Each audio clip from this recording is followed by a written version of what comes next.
سب سے اہم مسئلہ جو گزشتہ ہفتے کی رویداد رہی ہے وہ پارا چنار میں دھماکہ ہوا ہے اور ایک کثیر تعداد میں شہادت مومنین کی ہوئی ہے اور اس سے زیادہ کہیں زخمی ہوئے ہیں. اور یہ واقعہ ایسے حالات میں کہ جب ملک کے اندر امنیت کا و امن کے قیام کا ایک دعویٰ بھی پیش کیا گیا ہے کہ ملک میں امن کا قائم کر دیا گیا ہے، اس اتنے کچھ کرنے کے بعد یہ دھماکہ بہت معنی رکھتا ہے اور غور طلب ہے، اور غور اس پر ہو رہا ہے اتفاقاً.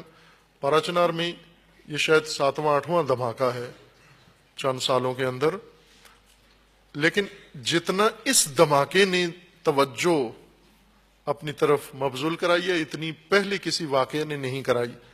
اس وقت عالمی سطح پر، عالمی میڈیا پر اور مختلف طبقات میں اس حادثے کی طرف بھرپور توجہ ہوئی ہے یہ دیکھنے کے لیے کہ کیوں ہوا یہ.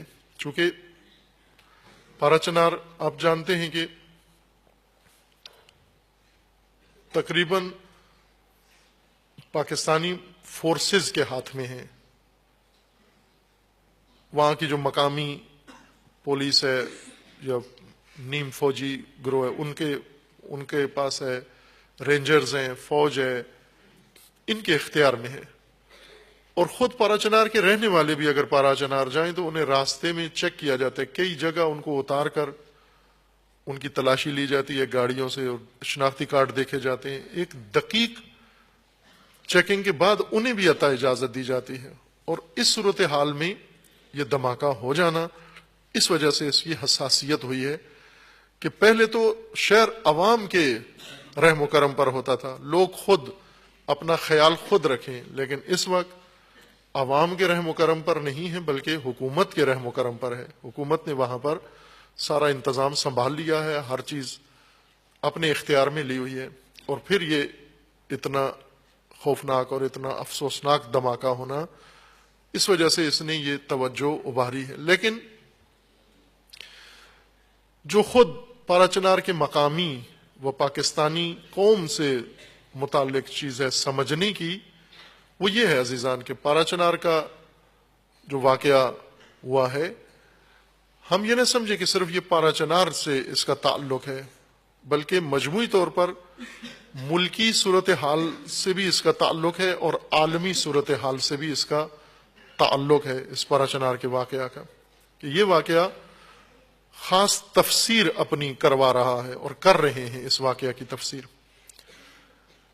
میں اس سے پہلے عرض کر دوں کہ ابھی گزشتہ روز پیمرا وہ ادارہ ہے جو ٹی وی چینلز اور مواصلاتی امور کو کنٹرول کرتا ہے، انہوں نے ایک مداری جو دین کے نام پہ مداری لگاتا تھا اس پہ پابندی لگا دی ہے. عامر لیاقت پر اس نے ایک ٹی وی چینل کے اندر کچھ لوگوں کے بارے میں خدشات ظاہر کیے ہیں. یہ جو پکڑے گئے ہیں سوشل ورکر جن کو کہا جاتا ہے یا سول سوسائٹی کے کارکن، سول سوسائٹی سے مراد یعنی وہ لوگ جو دین و مذہب اور قوم و ملت اس سب سے ہٹ کر کوئی انسانی بنیاد پر کوئی کام کرتے ہیں. دین و مذہب کو عموماً پسند نہیں کرتے بلکہ دین سے دور ہو کر کرتے ہیں، چہ بسا ضرورت پڑنے پر دین کی مخالفت بھی کرتے ہیں. انہوں نے چند افراد ان کے پکڑے گئے ہیں، لاپتہ ہیں، ابھی معلوم نہیں کہاں ہیں. معلوم ہے سب کو کہاں ہیں، چونکہ نہیں بتانا چاہتے یا ضرورت نہیں ہوتی اس لیے لاپتہ کہہ دیتے ہیں. سب کو پتہ ہے، پتہ ہوتے ہوئے لاپتہ ہے. پتہ ہے سب کو لیکن لاپتہ سمجھے جاتے ہیں چونکہ نہیں بتانا چاہتے، اظہار نہیں کرنا چاہتے.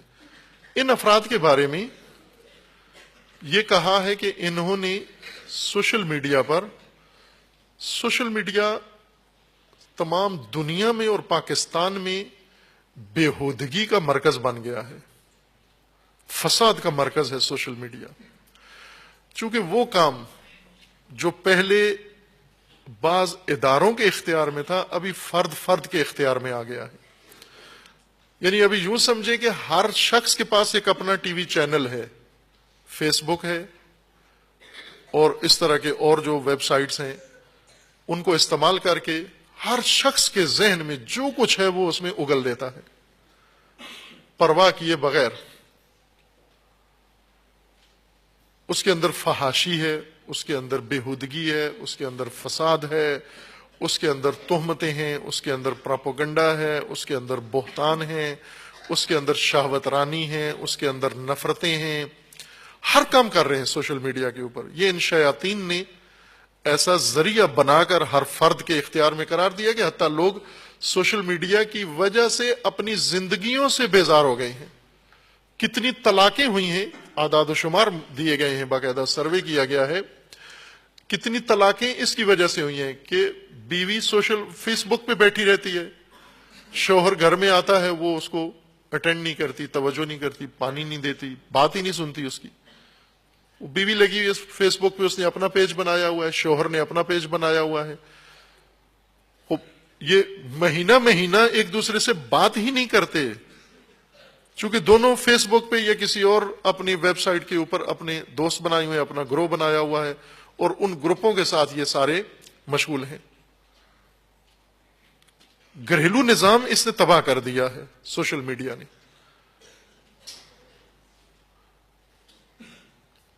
بچوں کی طرف توجہ نہیں دیتے, بچے خود اس میں مبتلا ہو گئے ہیں. فساد کا مرکز بن گیا ہے سوشل میڈیا.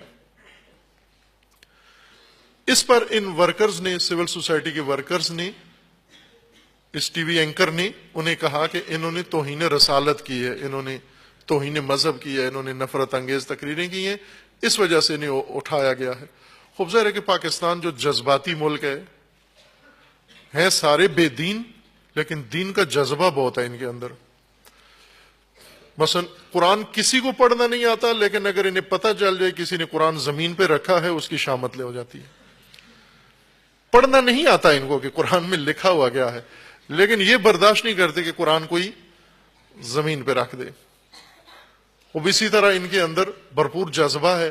اگر اس قوم کو بتا دیا جائے, صرف ابھی یہ پہلے ادھر لاہور کے مضافات میں قصبہ ہے یہاں پر رادھا کشن, وہاں پر ایک مسیحی جوڑے کو سب نے مل کر بٹھے میں ڈال دیا, اینٹوں کے بٹھے میں جلا دیا, اس بات پر کہ انہوں نے قرآن کی توہین کی. ابھی تصدیق بھی نہیں کرتے کہ کی ہے نہیں کی ہے, بس کافی ہے کسی کے سامنے یہ کہہ دو اس نے توہین کی ہے, اس کے اوپر لشکر ٹوٹ پڑتا ہے. پھر اس اینکر نے یہ کام کیا کہ ان سول سوسائٹی کے ورکرز کو کہا کہ یہ توہین مذہب کرتے ہیں, فلاں کرتے ہیں.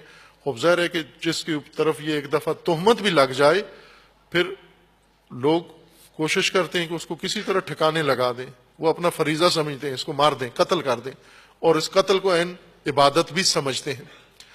اس جرم میں اس اینکر نے کہ مداری ہے, در حقیقت یہ ایک مذہب کو بدنام کرنے کا مداری ہے. یہ شخص, اس کا پورا خاندان ہی ایسا ہے.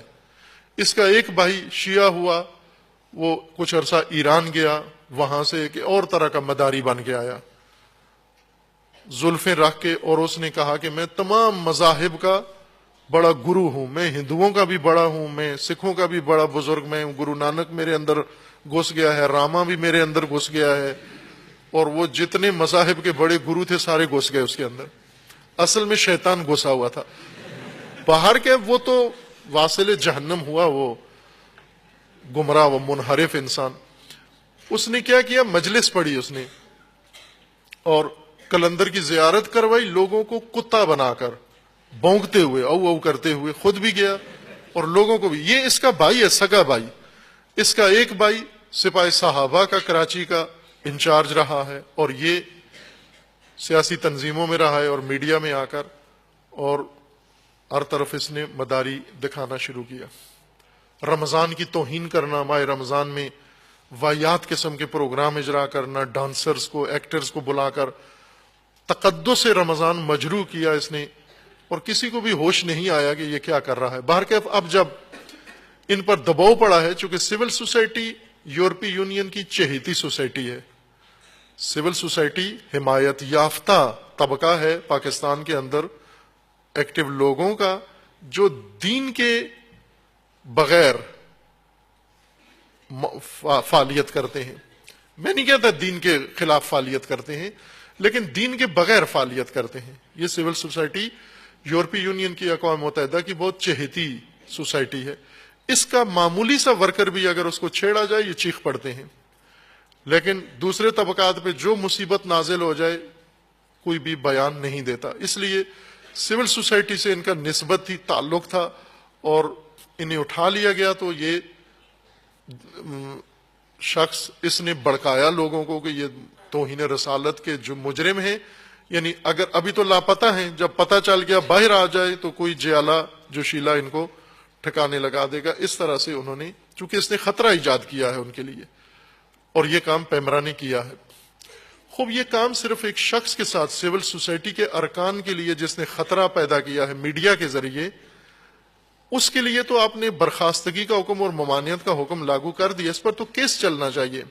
اگر اس نے خطرے، جان کسی کی خطرے میں ڈالی ہے تو اس پر کیس چلنا چاہیے. اقدام قتل کا جو دفعہ لگتا ہے وہ لگنا چاہیے اس کے اوپر. اور یہ تنہا نہیں ہے، یہ پہلا صحافی نہیں ہے اینکر جس نے کسی خاص کی فرد یا طبقے کے لیے خطرہ ایجاد کیا ہے، بلکہ اس طرح کے بہت سارے صحافی ہیں ایسے نام نہاد جنہوں نے بہت زیادہ جرائم میڈیا کے اندر مرتکب ہوئے ہیں اور لوگوں کو خطرے میں ڈالا، اداروں کو خطرے میں ڈالا ہے، شخصیات کو خطرے میں ڈالا ہے، اسی طرح کے بہتان باندھ کر بلکہ علاقوں کو خطرے میں ڈالا ہے. کسی کا ناطہ ایران سے جوڑ کر، کسی کا ناطہ حزب اللہ سے جوڑ کر اخباروں کے اندر، اپنے میڈیا کے اندر. یہ سب کے سب مجرم ہیں. ان سب کو اس جرم کی سزا ملنی چاہیے. پارا چنار میں جو کچھ ہوا ہے وہ ان مجرموں نے در حقیقت پارا چنار کے اس واقعہ کو انجام دلوایا ہے. ان مجرمین نے، صحافی مجرمین نے، اینکرز نے یہ کام کروایا ہے. انہوں نے یہ تاثر دیا ہے. پارا چنار اس وقت زیادہ اہمیت اختیار کر گیا ہے. انہوں نے یہ تاثر دیا ہے کہ پارا چنار سے لوگ باقاعدہ منظم طریقے سے جاتے ہیں سوریا میں لڑنے کے لیے، حزب اللہ کے ساتھ جاتے ہیں، ایران کے ساتھ جاتے ہیں. آخری بیان اس سلسلے کا اس واقعہ کے بعد ایک نابکار نے جو بیان دیا ہے، رحیم اللہ یوسف زئی نے، جو ترجمان ہے طالبان کا و دہشت گردوں کا، باقاعدہ رسمی اسپوک مین ہے جو ان کی پالیسیاں مرتب کرتا ہے اور دنیا میں متعارف کروانے والا شخص یہ صحافی ہے پاکستان کے اندر طالبان کو اور دہشت گردوں کو، اور ان کا باعتماد ترین ہے. آپ توجہ کریں، طالبان دہشت گرد جب کہتے ہیں ہم نے حکومت کے ساتھ مذاکرات کرنے ہیں، یہ ضرب عضب سے پہلے مذاکرات کی بات ہو رہی تھی اور شروع بھی ہو گئے تھے مذاکرات، اور ان مذاکرات میں طالبان نے اپنے نمائندے رکھے، اعتمادی لوگ، کچھ مذہبی لوگ رکھے اور کچھ سیاسی. ایک سیاسی شخصیت تحریک انصاف کے سربراہ کو کہا کہ یہ بھی ہمارا اعتمادی آدمی ہے، طالبان کا، دہشت گردوں کا قابل اعتماد شخص یہ ہے. ایسی دہشت گرد کسی پر اندھا اعتماد کرتے ہیں، اس کی نمازیں دیکھ کر صرف، یا اس کا کوئی تعلق بھی ہوتا ہے، اس کے پیچھے اس کا کوئی کہانی بھی موجود ہوتی ہے، اس وجہ سے اعتماد کرتے ہیں. اس شخص پر، اس صحافی پر اعتماد کرتے ہیں. اس نے بیان دیا ہے کہ پارا چنار میں جب تک غیر ملکی مداخلت رہے گی یہ کام ہوتا رہے گا. یہ رحیم اللہ یوسف زئی کا بیان ہے حادثے کے بعد پارا چنار کے. غیر ملکی سے مراد کیا ہے ان کی؟ غیر ملکی سے مراد یہ ہے کہ جب تک یہ پارا چنار کے مومنین یا ان میں سے کوئی فرد بھی فرض کریں اگر جاتا ہے، سوریا جاتا ہے، عراق جاتا ہے، زیارات کے لیے جاتا ہے، اس وقت تک یہ واقعات ہوتے رہیں گے. یہ مجرم لوگ ہیں جو در حقیقت ماحول بنا کے پارا چنار کو خطرے سے دوچار کر رہے ہیں. اور انہوں نے یہ ماحول بنایا ہے کہ اس وقت صرف 2 ایجنسیوں کے اندر حکومت نے یہ پالیسی اپنائی ہے کہ ان سے اسلحہ لے لیا جائے، ان کو غیر مسلح کیا جائے. تمام پاکستان کی ایجنسیز یہ سب مسلح ہیں، چونکہ ان میں حکومتی عمل دخل نہیں ہوتا، پولیس فوج نہیں ہوتی، قبائلی نظام ہے، لہٰذا ان کے پاس ہر چیز اپنی قبائلی لحاظ سے ہوتی ہے، پاکستانی قانون کے تحت نہیں ہوتی. اسلحہ بھی اپنے قانون کے ساتھ ہوتا ہے. پاکستان کے قانون کے تحت رجسٹرڈ اسلحہ نہیں ہوتا، ان کی گاڑیاں رجسٹرڈ نہیں ہوتی، ان کی املاک گھر ان کے رجسٹرڈ نہیں ہوتے، زمینیں رجسٹرڈ نہیں ہوتی، ان کا اپنا نظام ہے قبائلی، اس نظام میں یہ سارے مسائل اپنے حل کرتے ہیں۔ لیکن ان دو ایجنسیوں کو، ایک اورکزئی ایجنسی اور کرم ایجنسی جس میں پارا چنار ہے، اورکزئی ایجنسی جس کے اندر مومنین آباد ہیں، شیعہ آباد ہیں، کوہاٹ سے آگے علاقہ یہ شروع ہوتا ہے، ان دونوں کو غیر مسلح کرنے کا ٹائم دے دیا گیا ہے کہ اس وقت تک آپ سارا اپنا اسلحہ جمع کرا دیں ورنہ آپریشن ہوگا آپ کے خلاف۔ وہ ایک سوال اٹھتا ہے کہ کیوں یہ دو ایجنسیاں، کیوں؟ اگر غیر مسلح کرنا ہے تو دوسری ایجنسیوں میں تو زیادہ خطرناک اسلحہ موجود ہے لوگوں کے پاس۔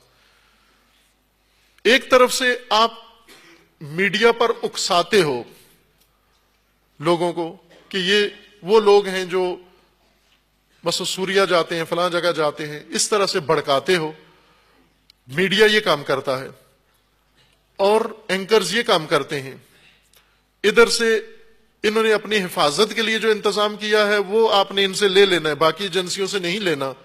پڑوس کے جو ان کے قبائل ہیں انہیں مسلح رکھنا ہے، انہیں غیر مسلح کرنا ہے۔ اب یہ کیا تدبیر ہو رہی ہے، یہ کیا پلاننگ ہو رہی ہے، یہ کس طرف مسئلے کو لے جانا چاہ رہے ہیں؟ اور یہ خود پاکستان کی کمزوری ہے یہ کہ کیوں پاکستانی، کیا یمن میں لڑنے کے لیے نہیں گئے ہوئے پاکستانی؟ اس وقت ہر روز کانفرنسیں ہوتی ہیں حرمین شریفین کے دفاع کے لیے، اور کبھی سعودی عرب کا دفاع اپنا دفاع سمجھا جاتا ہے۔ یہ پاکستانی جو سرکاری غیر سرکاری طور پر، خوب یہ ممانعت ہونی چاہیے۔ کوئی پاکستانی نہ کرائے پہ لڑنے جائے، کسی محاذ پر کسی ملک میں نہ جائے، نہ یمن میں جائے، نہ کسی اور ملک میں جائے، نہ کرائے پہ جائے، نہ ملازم بن کے جائے۔ یہ حکومت کو چاہیے یہ در بند کرے۔ کسی بہانے سے کوئی پاکستانی، یہ پاکستان کے لیے بھی مناسب نہیں ہے۔ اب اگر فرض کریں کسی پاکستانی نے کوئی انفرادی طور پر، چونکہ لوگوں کا مذہبی اعتقادی مسئلہ ہے، سوریا میں حرم ہے، مقدس حرم ہے حضرت سیدہ زینب سلام اللہ تعالی علیہ کا، اور اولاد سید الشہداء کا، وہ سارہائے اقدس بعض روایات کے مطابق سوریا کے اندر ہیں، اور یہ اعتقاد ہے تشیع کا۔ اور آپ جانتے ہو کہ یہ دہشت گرد جو آپ نے بنائے ہیں داعشی، یہ ان مقدسات کی بے حرمتی کرتے ہیں، انبیاء کے قبروں کی، مقبروں کی بے حرمتی کرتے ہیں، اہل بیت کی بے حرمتی کرتے ہیں۔ اگر ان حرم کے لیے، ان کی بے حرمتی کے لیے، روکنے کے لیے اگر کوئی مومن چلا گیا تو اس کا مطلب یہ ہے کہ پارا چنار کو اس کی سزا دینی چاہیے۔ اگر پنجاب سے کوئی چلا گیا کسی جگہ، پورے پنجاب کے اوپر حملے کر دینے چاہیے۔ سندھ سے اگر کہیں کو چلا گیا، پورے سندھ کے اوپر حملے کر دو گے۔ یہ منحوس اینکر یہ کیوں نہیں کرتے باقی جگہوں کے لیے؟ باقی ملک کے حصوں کے لیے یہ بیان کیوں نہیں دیتے؟ یہ ہیں بڑے مجرم پیچھے چھپے ہوئے۔ یہ ایک بڑی پلاننگ کا حصہ ہے پارا چنار کے لیے اور شیعہ بستیوں کے لیے، شیعہ آبادیوں کے لیے۔ انہیں غیر مسلح کرو، ان کا انتظام خود سنبھالتے ہیں۔ خود سنبھالتے ہیں۔ کس طرح سے یہ بمبار وہاں پہنچا؟ ایک سیل شہر ہے، بالکل بند، جہاں ان کے اپنے آنے جانے والوں کے لیے سختی ہے، وہاں کیسے یہ پہنچ گیا؟ ایک سوال ہے۔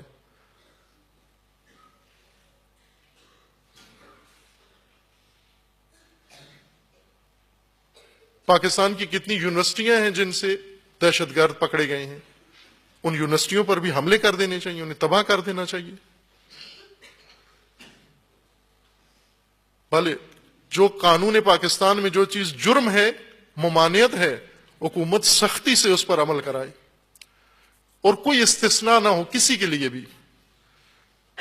یہ نہ ہو کہ اگر کوئی اہل بیت کے حرم کے لیے جاتا ہے اسے جرم سمجھا جائے، اور جو آل سعود کے لیے جاتا ہے، یمن میں مداخلت کے لیے جاتا ہے، اسے اس کا حق سمجھا جائے، اسے مجاہد قرار دیا جائے۔ یہ نہ ہو۔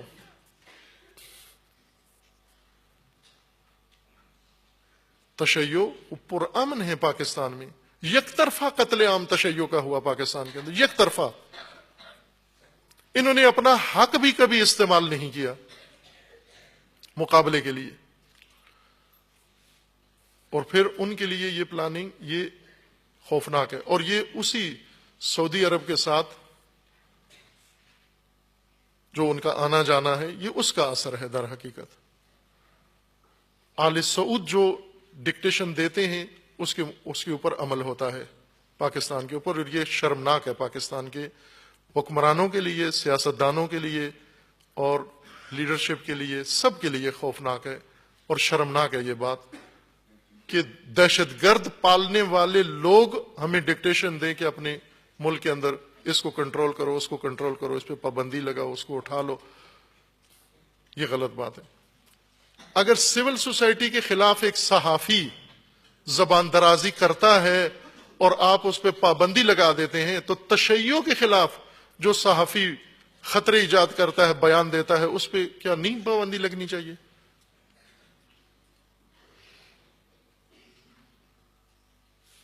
اس اینکر کو نہیں تنبیہ کرنی چاہیے؟ اس ٹی وی چینل کو بند نہیں کرنا چاہیے؟ لیکن یہ واضح ہے، روز روشن کی طرح عیاں ہے کہ پاکستان میں تشیع کے ساتھ ہمدردی کسی طبقے میں نظر نہیں آتی، کسی سطح پر محسوس نہیں ہوتی، نظر نہیں آتی۔ بھلے چاند ایک مداری قسم کے سیاستدان ہیں، یہ اپنی ووٹوں کے لیے آ جاتے ہیں۔ پارا چنار میں ایک اور دردناک پہلو یہ ہے کہ ایک طرف سے یہ منحوس پلاننگ ہے پارا چنار کے لیے اور اورکزئی اور دیگر شیعہ اکثریتی علاقوں کے لیے، جیسے بحرین سمجھ لیا ہے پارا چنار کو کہ بحرین کی طرح ان کے ساتھ سلوک کرو۔ ایک اور مشکل جو پارا چنار کے اندر ہے، جو اس منصوبے کو کامیابی کا موقع دیتی ہے، وہ فتنہ انتخابات کے بعد کے جو حالات ہیں پارا چنار کے اندر۔ انتخابات کا جو فتنہ ہوا، فتنہ ہے یہ۔ اب دیکھیں کتنا خوبصورت شہر، اچھا شہر، الیکشن ہوا، اور وہاں سے جو فتنہ مومنین کے اندر پھوٹا وہ ابھی تک اپنے اثرات دکھا رہا ہے۔ ایک مرکزیت تھی وہاں پر، وہ جیسا بھی تھا وہ مرکز باہر کیف۔ علامہ اقبال کے بقول کے جب تک مرکزیت رہتی ہے قوم بھی زندہ رہتی ہے، جب مرکزیت نہیں ہوتی قوم ختم ہو جاتی ہے۔ اہل پارا چنار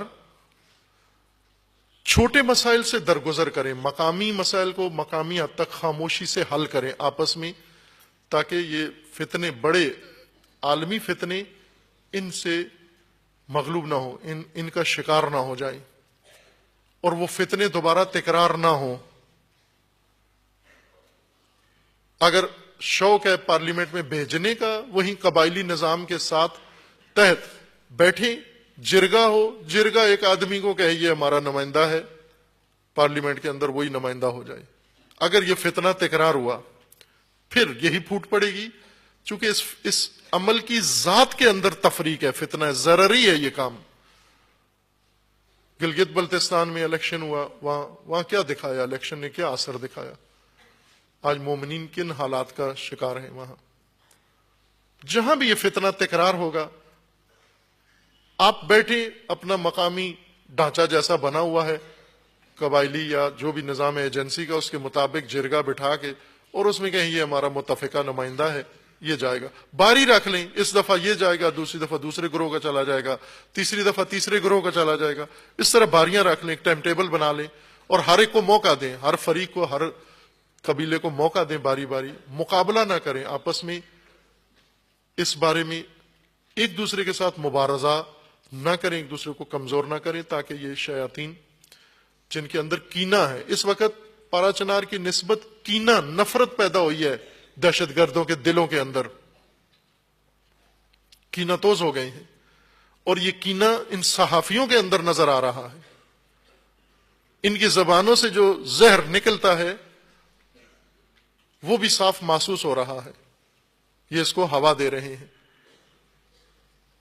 اب جن کے خلاف یہ کینہ ہے انہیں خود ہوشیار ہونا چاہیے، انہیں بیدار ہونا چاہیے، انہیں آگاہ ہونا چاہیے کہ اتنا کینہ توز دشمن ہیں ہمارے ارد گرد جو ہمارا جینا تک پسند نہیں کرتے، ایسے میں ہم آپس میں کیسے رہیں؟ ایسے میں ہمارے لیے کیا آداب ہونے چاہیے، ہمارے لیے کیا اصول ہونے چاہیے؟ ایک دوسرے کے دلوں میں جگہ ایک دوسرے کی بنائیں، اپنے دل میں دوسرے کی جگہ بنائیں، اس کی کمزوریوں سمیت، اس کی غلطیوں سمیت، تاکہ یہ موقع باہر والوں کو نہ ملے۔ یہ افسوسناک ہیں یہ واقعات جو کڑیاں مل کے اور شکل بنتی جا رہی ہے کہ بحرین کا نقشہ پاکستان میں عملی نہ ہو۔ ہم توقع کرتے ہیں کہ حکمران بھی یہ غلطی نہ کریں یا ذمہ داران نہ کریں۔ تشیع پاکستان میں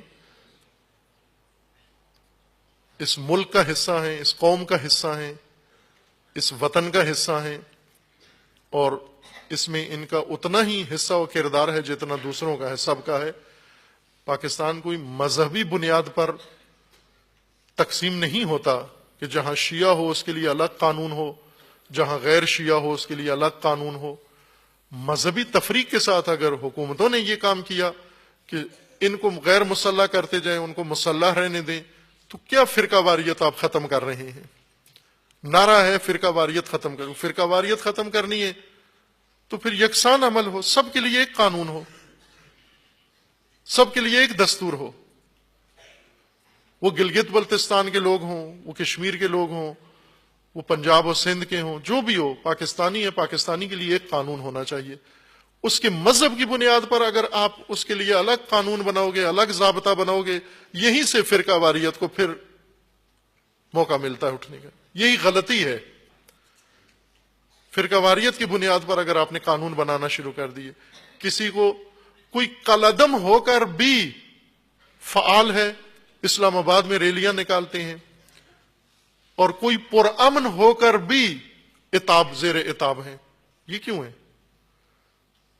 کوئی کالعدم ہو کر بھی اس کو سرکاری پروٹوکول دیا جاتا ہے، اور کوئی پرامن رہ کر بھی زیر عتاب ہے، 4 شیڈول میں ڈال دیا گیا ہے۔ یہی ملک کے اندر پھر موقع دیتے ہیں، یہ میدان فراہم کرتے ہیں فرقہ واریت کا، مذہبی چپکلش کا، فرقہ وارانہ نفرت کا، اور اس سے تشویق ملتی ہے۔ اور یہ صحافی جو مفتی بن کر بیٹھے ہوئے ہیں اور لوگوں کے کفر و اسلام کا فیصلہ کرنے بیٹھے ہوئے ہیں، یہ در حقیقت فتنہ گر ہیں، یہ فتنے کو دودھ پلا رہے ہیں، یہ فتنے کی آگ کو ہوا دے رہے ہیں۔ یہ چینلز اور یہ صحافی، انہیں کنٹرول کیا جائے، انہیں پابندی لگائی جائے، اور کم از کم تشیع متوجہ ہو ان کی طرف۔ یہ چہرے منحوس جو اخباروں میں غیر ذمہ دارانہ بیان دے کر ایک پوری قوم کے لیے خطرہ پیدا کر دیتے ہیں، ان کی زبان بند کی جائے، وہ بند نہیں ہوتی، کھینچ لی جائے۔ جب تک یہ فتنہ گر موجود ہیں، پاکستان امن و سلامتی کا منہ نہیں دیکھ پائے گا، پائیدار امن نہیں ہوگا۔ اور یہ خود ایک تعجب کی بات ہے کہ اتنے دعووں کے بعد پارا چنار میں کیوں ہوا یہ واقعہ۔ پارا چنار کے مومنین الحمدللہ اہل استقامت ہیں، وہ مرعوب ہونے والے، ڈرنے والے نہیں ہیں۔ انہوں نے ثابت کیا ہے، جب کوئی بھی مددگار نہیں تھا ان کا، انہوں نے خود اپنی کوششوں سے اپنی مدد آپ کے تحت اپنا محاصرہ توڑا ہے۔ جب سارے مل کے چاروں طرف سے ان کا محاصرہ کر کے اور ان کے خاتمے کے لیے تیار تھے، انہوں نے مقاومت دکھائی ہے، اور آج بھی انشاءاللہ یہ ان کے حوصلے نہیں توڑ سکتے۔ یہ دھماکے، ان کی ہمتیں پست نہیں ہوں گی انشاءاللہ، نہ ان کی، نہ ملک کے اندر کسی اور جگہ بھی یہ دھماکے پست نہیں کریں گے، بلکہ انہیں اور زیادہ جذبہ ان کے اندر پیدا ہوگا انشاءاللہ، اور اس طرح مقاوم رہیں گے۔ اور یہ ملعون جس طرح باقی جگہوں پر ناکام ہوئے ہیں تشیع کی سرکوبی کے منصوبے میں، اس طرح پاکستان میں بھی اور پارا چنار میں بھی انشاءاللہ ناکام ہون گے۔ خداوند تبارک و تعالیٰ کی بارگاہ میں دعا گو ہیں، خدایا بحق محمد و آل محمد، بحق اسماء حسنہ خود، پروردگارہ تمام امت اسلامیہ کو ظلم و ستم سے نجات عطا فرما۔